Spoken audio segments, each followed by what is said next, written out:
Welcome to Around the Kinky Campfire podcast. This is your host, the Cuddle Gigolo, aka El Comidon, aka Mango Boogies, but also known officially as H.H. Julius, your entertainment creative.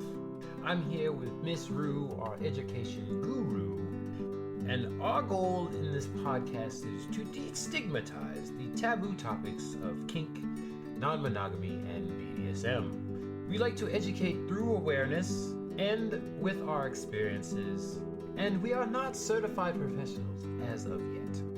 So our non-judgmental topics, with a dash of facts, are to be taken mostly as entertainment and with, some slice of life anecdotal stories.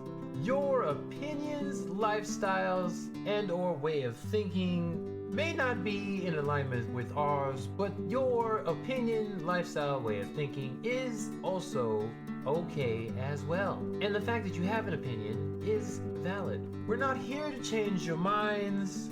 We are here just to provide a different point of view. Please join us every second and fourth Thursdays of every month, and our episodes are uploaded to all major platforms: Spotify, iTunes, Amazon Music, etc., etc. Please look forward to this coming episode, as we will start shortly, and make sure to especially pay attention to our ASR Minute, which will start very soon.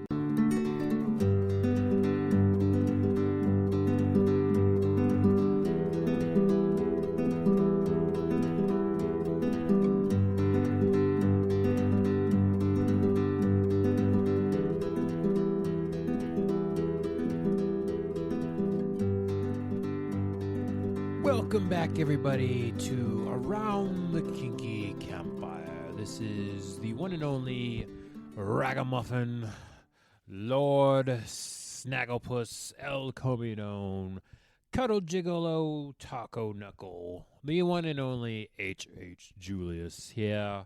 And we've got another Pillow Fort Sessions. The crew is not back together yet, so you'll have to listen to me solo.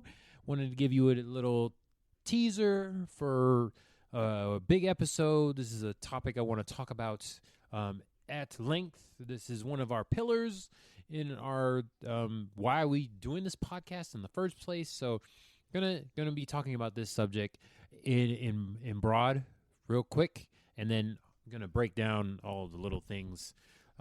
Multiple episodes about this. We'll be talking about this forever because it's a big thing in the communities that we are all in.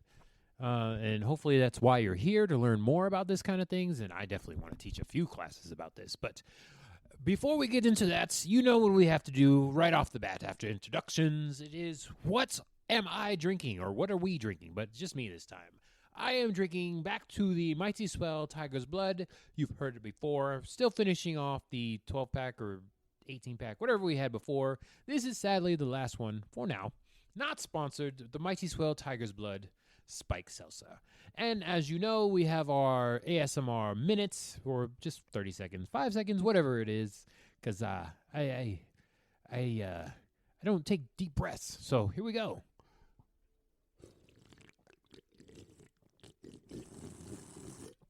I think I got the 5 seconds that time. I'm not a great swimmer, so my breath holding is not fantastical. I have to breathe a lot. Also, I have those allergies that are like every day of the year, so I don't always have a clear nasal cavity, so I'm always breathing. But anyways, this is, yes, the Pillow Fort Sessions. This is a little quickie, specific deep dive. I just wanted to start broad on this one, but it's only about 30-45 minutes per episode, as you've heard before. I see you all still downloading, because that's pretty much the only metric I have. I probably should look in to see what's going on in Spotify and iTunes, yada, yada, specifically. But now I just see the downloads. You all are downloading, so you are listening. So thank you for coming back. But yeah, it's just solo. Hopefully Miss Rue will join me at some point. We still got to discuss. She has a lot of things going on. I'm not going to go into any details unless she wants to do it herself. But yeah, she's a busy woman doing all sorts of things for our community.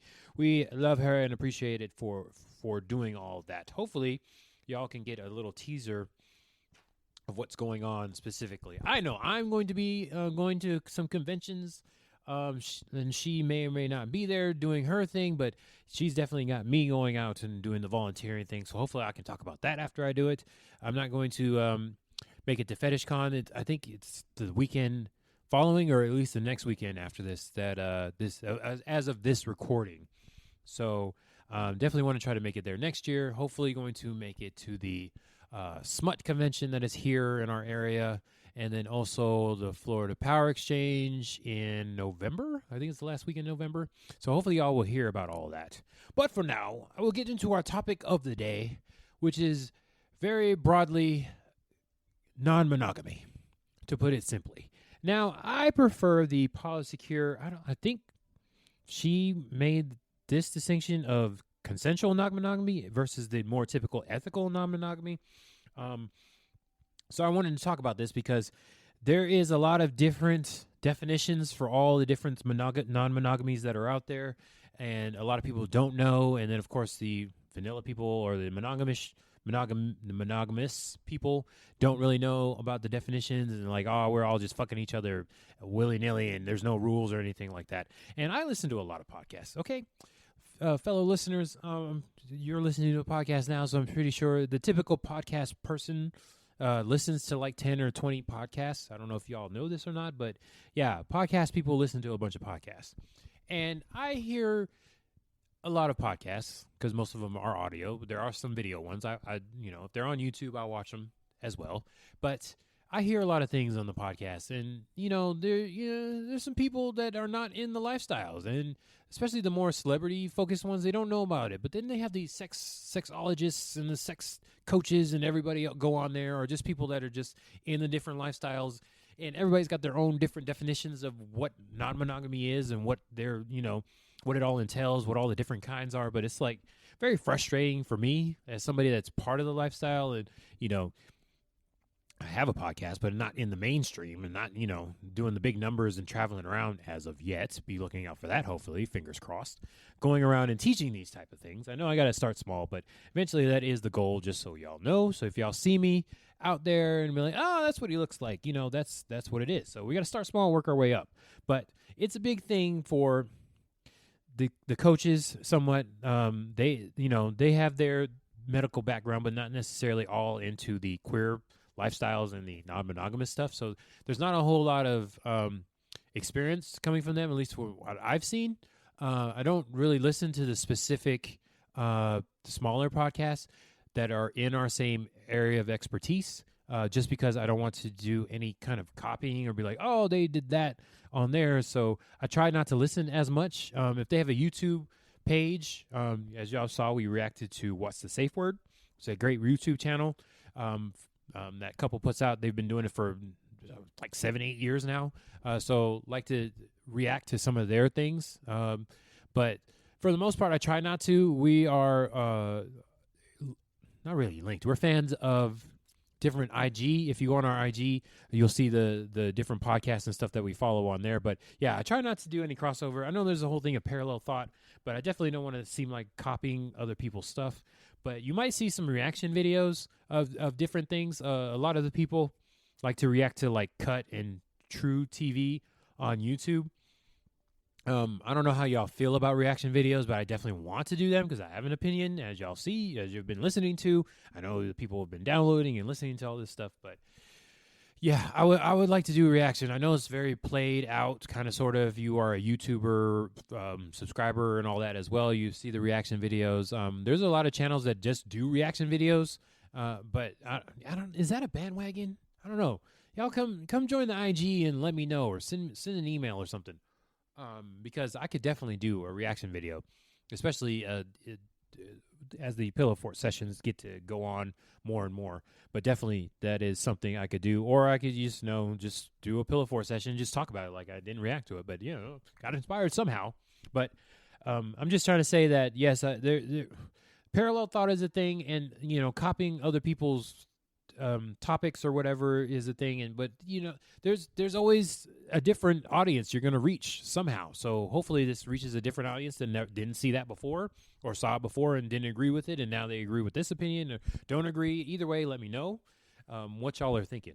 So right now you're going to get my opinion, and hopefully we can come together as the whole crew and talk about it again. But because we've talked about it as a big group before, but I feel like there's always going to be more talk to be had. And then now you'll get my specific opinion about it, but eventually going to do a deep dive and talk about each one of these things specifically.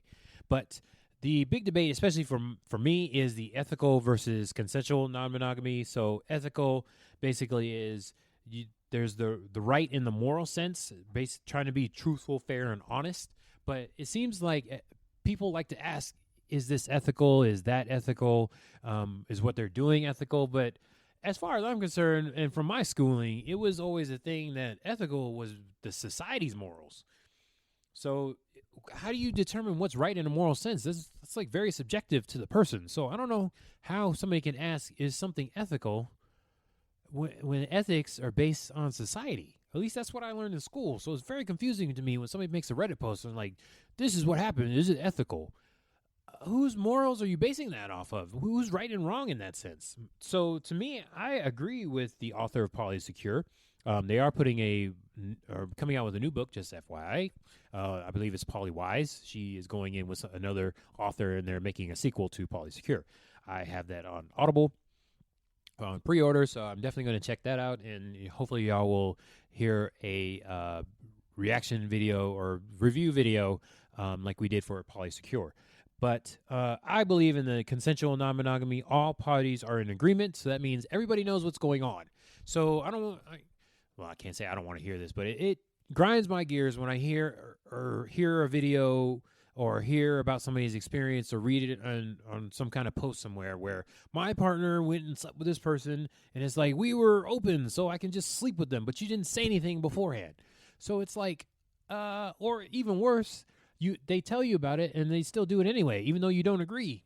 I'm not one for vetoes, but damn, if I say I don't agree with this or this person's crazy, don't sleep with them, it's like, and then you do it anyway. And then you go, and then that person goes and posts on somewhere and be like, should I stay with them? Is it ethical? It's like, no. Tiger's blood. Yeah, don't do that. That's pretty fucked up. Just, communication. So my thing with consent is everybody knows what's going on beforehand. There's communication there. If you don't like something, say something, and then hopefully your partner will respect you and not do it. There's, don't sit on that dick or fuck that pussy. If your partner, especially if it's like a nesting partner, your spouse or something, don't have sex with that person. Jesus, it's like, oh, I got a coworker I've always wanted to have sex with. You're going to ruin your relationship just to get your dick wet or pussy fucked. So I just don't understand. But yet there is post after post about this. You can't control yourself around somebody you just had. It's like a scarcity mentality. You had somebody you connect with on a physical level. I didn't get any kind of emotional attachment. I mean, it just seemed like they were just really horny and just wanted to do it anyway. And then they used the excuse of an open relationship to just do it, even though their partner didn't agree with it. That's just, you live with this person too. It's like, wow, I wouldn't even do that. And I'm solo poly, which we'll explain later in this episode. But yeah, that's my biggest thing is like, how can you do that to your partner? So I prefer the consensual versus ethical, because ethical, I don't see anywhere that, it's supposed to be truthful, fair, and honest, but there's no communication in that. There's no agreement. I like the fact that all the cards are on the table and everybody agrees to this beforehand. So you can't be like, oh, I did it anyway, but you agreed to talk about this beforehand. So it's like, and then there's people not using protection with these other. It's like, what? If you came to the table and like protection should be used and you agreed to this and then you do it anyway, that's like more ground to stand on. Then is it ethical? And then you're asking a bunch of random people, is it ethical? It's like everybody's going to have their own definition of what their morals are.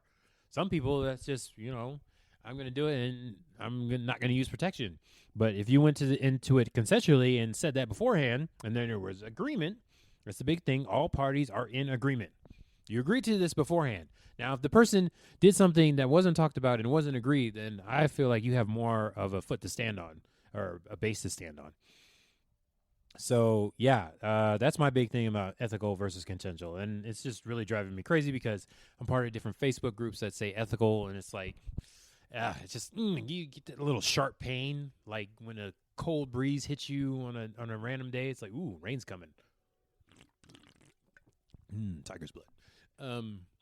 Yeah, it just grinds my gears when I hear that. So anyway, whatever you agree with, ethical versus consensual, the basis of non-monogamy is that there are the different pillars in a relationship. You have the sex part of it with the physical. You have the romance and the emotional part of it. And then you have the friendship, just basically, can you hang out with this person? And there are those different types of relationships that are, kind of do like a Venn diagram. They all kind of intermingle together, or you can have them separately, which is something I agree with as a solo poly, especially since I'm demisexual. I don't need the physical as much to have a relationship. So to me, I think that the non-monogamous part of it, actually, it's like a just relationship in general, because even monogamous people have friendships, but there should be some kind of consensual thing going on there as well. Because I know a lot of, let's see, just going to make a generalization here. There are people, I'm not going to assign you a gender, but there are people that get jealous of their partner spending too much time with their friends. Oh, goodness. And then there's all different types, but I will just say it for myself. This is a generalization. There are insecure people that have problems with their partners spending too much time with their friends, or their friends are of an opposite sex. I've heard crazy things like, oh, you can't hang out with this person because they're the opposite sex, so you guys should not be together by yourself. But to me, if you had a communication, there was an agreement there, why does the sex of the person even matter? I'm sure y'all have heard this at some point where it feels like cheating if you're hanging.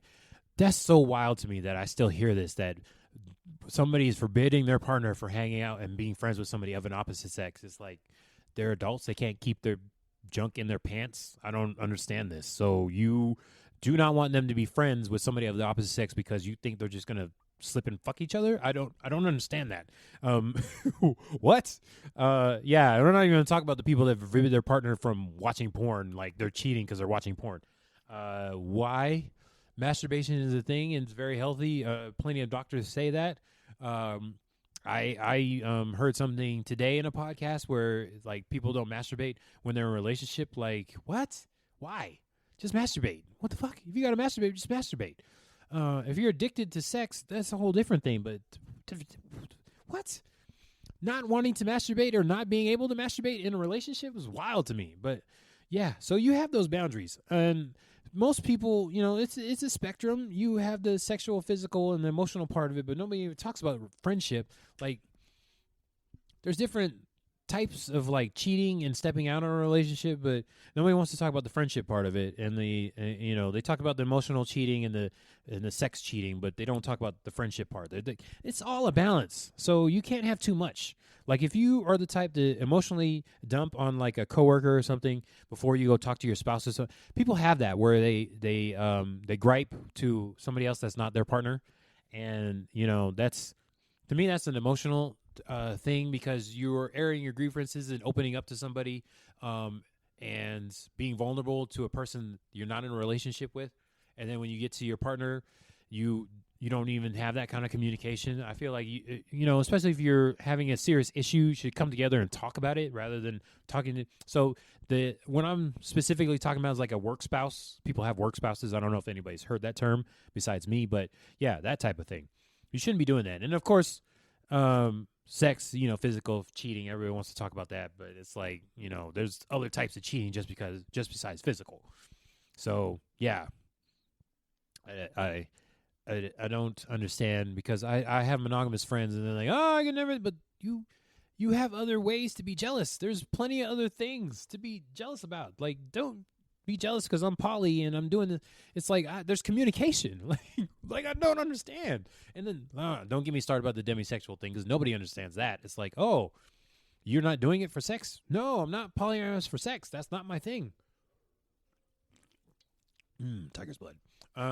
Yeah, so before I get into anything else and all the different types of non-monogamy. Just remember that we have a choice. You always have a choice.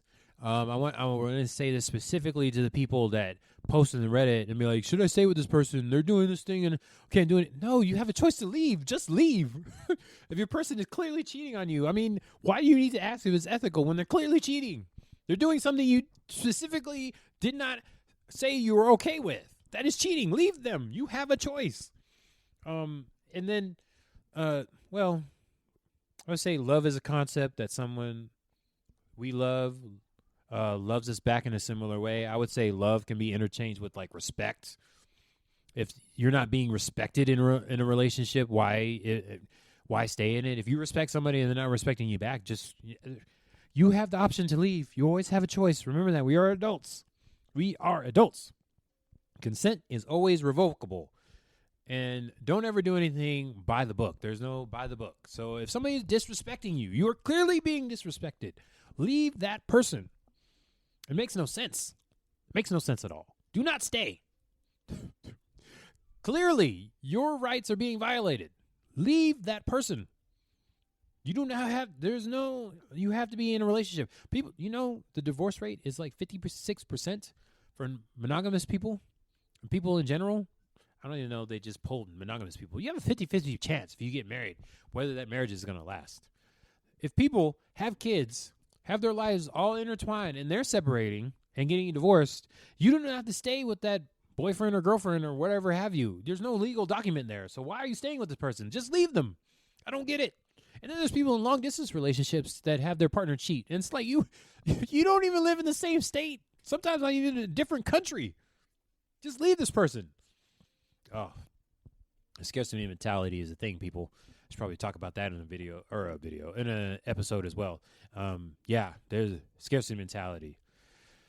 Oh, man.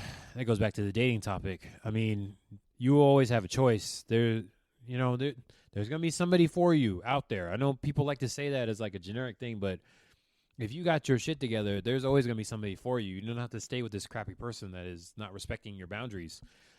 Uphold your boundaries. I think that was like 2 episodes ago I talked about that. Jesus. Oof. Oh, man. And then, for the people that are self-aware, are not doing their shadow work, working on themselves, jealousy is a strong emotion, but we do not have to react to it. We don't have to live our lives by it. The insecurity and the jealousy usually go hand in hand. We need to work on that. It's always something that can be worked on. There's different ways to be jealous. As I say, my monogamous friends, they, like to judge me.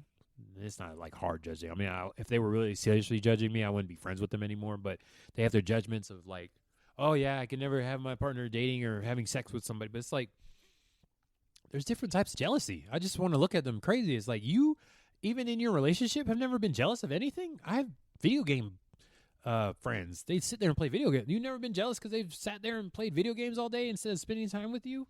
I find that hard to believe. So people have friends, and oh boy, there's all different kinds of ways to have jealousy. And if y'all ain't realizing that, then you probably should, do some self-work before you get into any other relationships.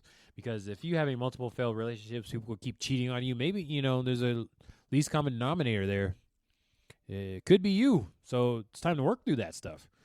Okay, so that was my precursor there to all the different types of non-monogamous relationships. Just want to say there's no judgment here. Just remember, there was a great philosopher. I don't know if it's a philosopher, but his name was Leon Feingold. It is a great quote. My thing is not your thing, but your thing is still okay. Okay, so want to say there's no judgment here. If people want to do their thing, I'll have my opinions. You came here for my opinions. Why are you listening to this, downloading, streaming, whatever have you, if you didn't want my opinion? So here we go.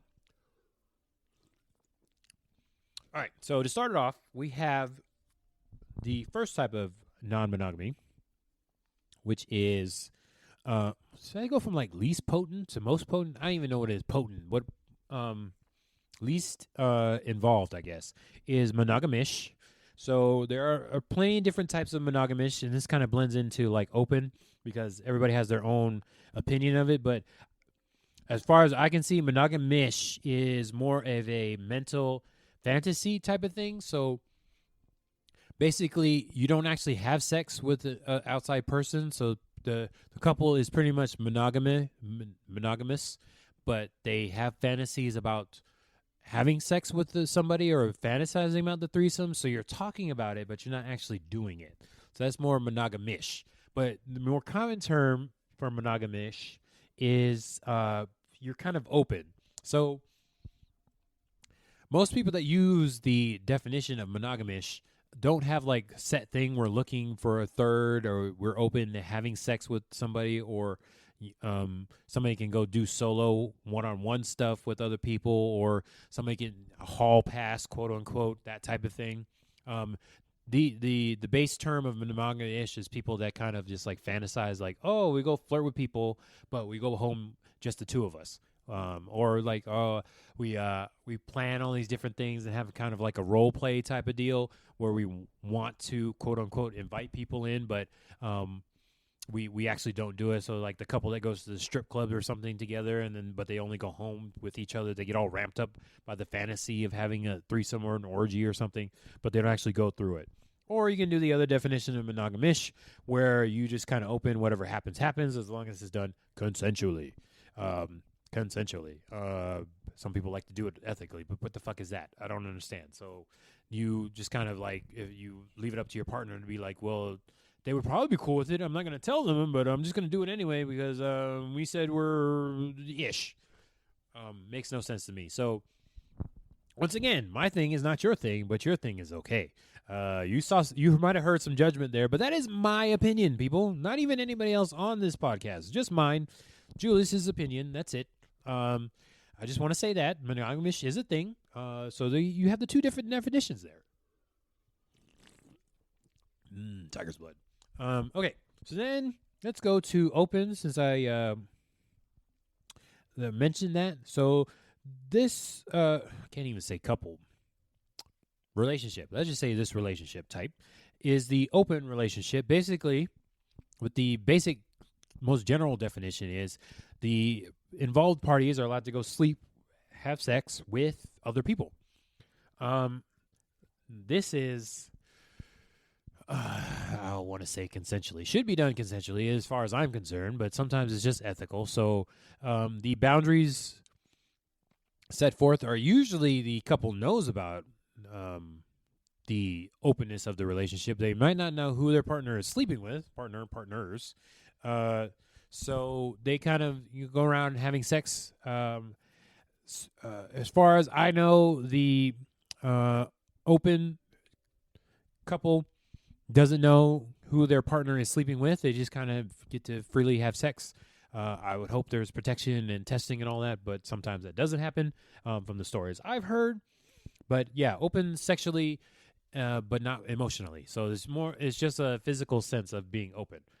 A lot of people like to blend this with polyamorous, which is weird to me because no, that's not, you're not having an emotional connection. It's strictly just a physical one. You're open to different things. But then you have the other side of the definition where open just means whatever happens. So basically you go out somewhere and whatever type of relationship, depending on the individual, is however the relationship develops. So it can go into monogamish, it can be polyamorous, it can just be just straight open. You're going out there and just seeing how it goes. A lot of the people that less experience in non-monogamy kind of blend those two things together. But by the base definition, open is supposed to be, or how it started out, was a physical relationship. You're just going out there to having sex. No emotions attached. So this is like the friends with benefits or the casual type thing. That kind of gets blended in there as well. So all that is part of the open. And then we have the swingers. So this is the relationship type where there is a mutual exchange of partners. Usually it's a couple, and the couple will meet another couple and they'll switch partners, and then that's the type of thing. And then, orgies are cool as well, as from the swingers that I know. and then everybody's just kind of having sex with everybody. There's no like ongoing relationship in general. So it's kind of like a nightly type thing, unless you have a couple that's like friends with benefits type situation where you guys go to places and swing on a regular basis. As far as I know from my experiences, it's always been like at a club or something. There's no actual like solo dating type of deal so much. It's just the couple goes together. So you have like group dates and stuff like that. But you go out together as a couple and meet other couples and you switch partners. Not always like the partners go off by themselves. Sometimes it's in the same room, like an orgy type situation. But in general, with the swinging, the women will do stuff with each other, but not really the men. But there's sometimes it turns into an orgy like that. But usually it's just couples with other couples. And the partners don't really do any kind of intermingling. It's just a straight up switch. So that's what a swinger type deal is. Let's see here. There's not too many different definitions with that one. That's pretty much the general definition of a swinger. Let's see. And then we have the polysexual and the fidelity. That's more so different than polyamorous because that is just a kind of sexual relationship, but it's a little bit of emotions attached. So that differs from polyamorous, where you can just have an emotional connection, but sex is not always involved. So this fidelity and polysexual is more so that specific. It's going to be a sexual relationship with emotions in there. So it differs. The poly part of it differs with the emotional attachment, whether there's sex involved or not. So there's like those different words that people like to put in, but it's just it's just the intent. I just talk to my partners and be like, hey, I have sexual stuff with this person, whoever new I'm talking to. Testing and protection is used for up to a certain point. But yeah, it's just open it on the table. This is why I like consent, because you have a conversation. Because labels are good, and I'm more doing this so people know the difference. I know everybody has all the different definitions and labels. Yeah, okay, good. I don't really like labels because they're so confining. I'm definitely a case-by-case basis. It depends. That's why I like consensual, because everything is in agreement. You have a conversation, and you put it all out on the table so everybody knows what's going on. So that's why I like to do that. Have everything out there. Let's see. We'll go to polygamy before we go backwards here a little bit. So polygamy is somebody... usually a guy, I'm just going to generalize there, has multiple wives. They're getting actually married. So there's something in America we see, like in Utah and stuff, where somebody can be married to multiple people at the same time. So that's more of a religious type thing in general. I mean, it happens without religion, but that's the case. We see it like the Sister Wives TV show type of deal. Polygamy is different than polyamorous because marriage is there. You can be polyamorous and not get married. But the polygamy is specifically for a marriage type deal, if that is your thing. So one person married to multiple people, or multiple people married to multiple people. However you want to do that, whatever your relationship goal is. Okay, so let's go to casual. So casual is really the broad sense. It's usually like a single person that doesn't want to be in any specific relationship, so they're just kind of dating so much, and sex can be involved, but they don't want to be serious or tied down. As far as I'm concerned, people I can't say they say they're casual. People identify as casual because they don't want the constraints of a relationship, which is very interesting to me. I'm going to talk about solo poly, which is what I am, relationship anarchy, which is what I am. But casual people are interesting because they don't want to be tied down. They don't have to check in with somebody when they're doing stuff. But as far as I'm concerned, if we don't have anything scheduled, you do what you do, and I do what I do. We have a consensual agreement that if sex stuff is going to happen, there's testing and protection up to a certain point. In my world, it's like unless you're going to be quote unquote serious with somebody, please use protection, just because there's all kinds of stuff going out there. If this is a fly-by-night person you're having sex with, and it's like, please use a condom just for my safety and the safety of my other partners. That'd be great. But casual people, they don't really talk about that. This is your one-night stands and your, well, I guess one-night stands isn't strictly with casual people, but there's no specific rules. They're just kind of doing their thing however they want. They don't want to be constrained. I get the whole concept of being casual. I can't do it myself because I like rules. I'm not on the relationship escalator because I'm a relationship anarchist, but it's like there needs to be some kind of emotional connection there. And it's kind of confusing when I say that because I don't like labels or anything, but it's like, I just can't be casual. It's just, there needs to be some kind of connection there. Let's do an ongoing thing. The casual people don't like that kind of conversation, so they just kind of go how they're feeling at the time, and stuff can end when it ends, and everybody's fine with that. I prefer not to get my numbers up. I blame it on my demisexuality because I need an emotional connection for any kind of libido to generate and all that stuff for me. So I need some kind of connection, and that involves some kind of ongoing communication and love languages being fulfilled and all that stuff, validation, all that kind of stuff. That's in a typical relationship. So I kind of transfer over into solo poly while I'm explaining this because I'm solo polyamorous. So solo poly people are relationship anarchists. We don't believe in the traditional relationship escalator where you're going to be married, have kids, move in together. I don't believe in any of that for myself. So I don't plan on getting married. I don't plan on having kids. Vasectomy coming soon, just FYI.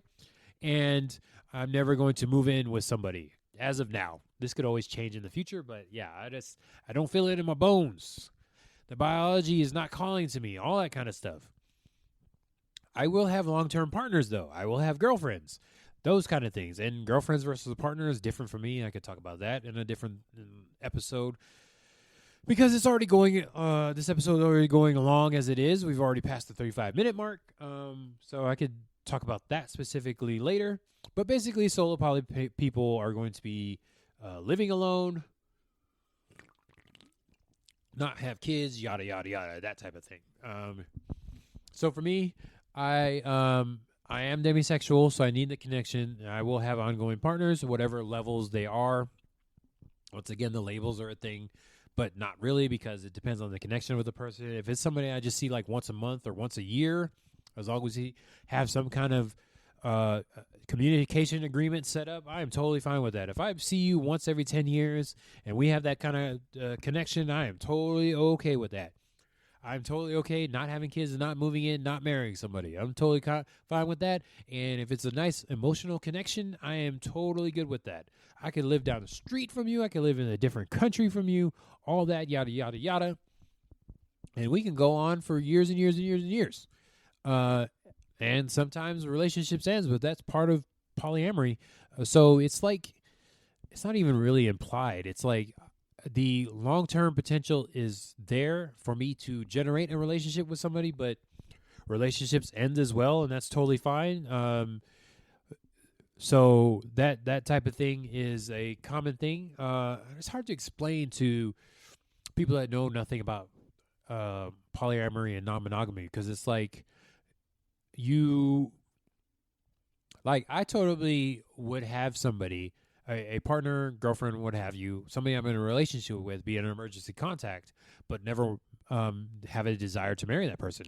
So that is totally okay in my book for that, because it's like, I don't need a document. I don't need to be married with somebody for them to be like, oh, I want to spend the rest of my life with you. That is like a commitment that is 100% revocable at any time. So I don't need a piece of paper to tell me like, oh, I don't like this person anymore. Or I don't love this person anymore. I don't want to be around this person anymore. And then totally be okay with, I want to be in a relationship with you, but I don't want to live with you. So, that's my type of deal. So it's always hard for me to fit into a specific label box because of that, because that kind of thing is always revocable, and there's no specific thing for that. So it's always weird. Because I could definitely have a girlfriend that I have no other ties to, but then they're like my life insurance beneficiary. I'm going to give that money to somebody. I ain't having kids, so it's like, that's kind of a joke. I would definitely give that to a family member. I got nieces and nephews. If I like them enough, I'll put them on there as well. That's kind of messed up, but yeah. So that's pretty much it for non-monogamy right now. I want to keep this episode short. I could definitely go into more specific stuff. Did I explain relationship anarchists? Basically, we're not onto the path of the white picket fence and the house and the kids. We take each relationship as it is. Well, not even a relationship. Each interaction with a person. That person could just be a good friend, or it could be I hate the term fuck buddy, but I don't really do fuck buddies. But some people, they can do that. However it is, you talk to the person, and it's hard to specifically say because it depends on interaction. Like now I say I wouldn't want to do any of that, and I am solo poly, but if I met somebody and then the connection is there, who knows what could happen? I just have not met that person yet. So I'm in the year of transition here. I'm, very new to my queerness as well. So I've never been in a relationship with somebody that, didn't have a vagina at birth. So I'm open to all different kinds of things right now. Just depends on the person. And demisexual is not a sexual orientation because sexual orientation is based on gender. But it's pretty daggone close because I need an emotional connection.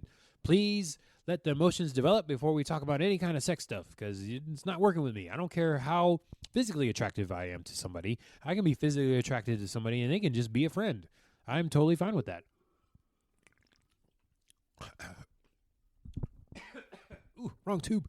But yeah, so take these definitions with a grain of salt, people. And please, if somebody identifies with something, they just know they might not be an educator, so they're just kind of identify with something because it feels good to them. They might not have the right definition. Good Lord, that just drives me crazy with these like celebrity podcast people having, the porn star's there, and she, fucks men and pegs them and stuff. She must be an expert. No, she probably just likes doing it. She never thought about definitions and stuff like that. So, good Lord almighty. Ooh, man. Oh, God. It's just it's so infuriating. I want to throw something at the computer or whatever, my phone against the wall or what have you when I hear that kind of stuff. Jesus, Mary and Joseph. Atheist here saying that. So, it's just, man. That kind of stuff drives me crazy. People are free to have their opinion whatsoever, but it's like, please go to a knowledgeable source before you just have these conversations.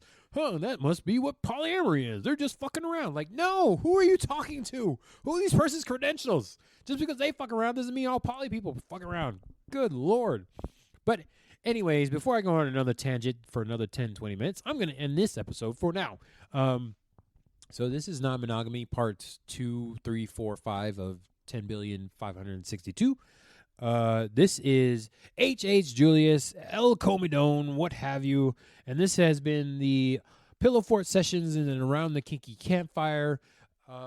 Please like this podcast on wherever you listen to, iTunes, Spotify. And then for those of you that continue to download, thank you very much. And I hope you enjoy this. And then we have the link to the Instagram. I still don't see anybody subscribe to that for now. But if you want to get hold of us directly, because I check in and I can forward a message to whoever, let us know what you think. But for now, this is Around the Kinky Campfire, Pillow Fort Sessions. H.H. Julius. Hello.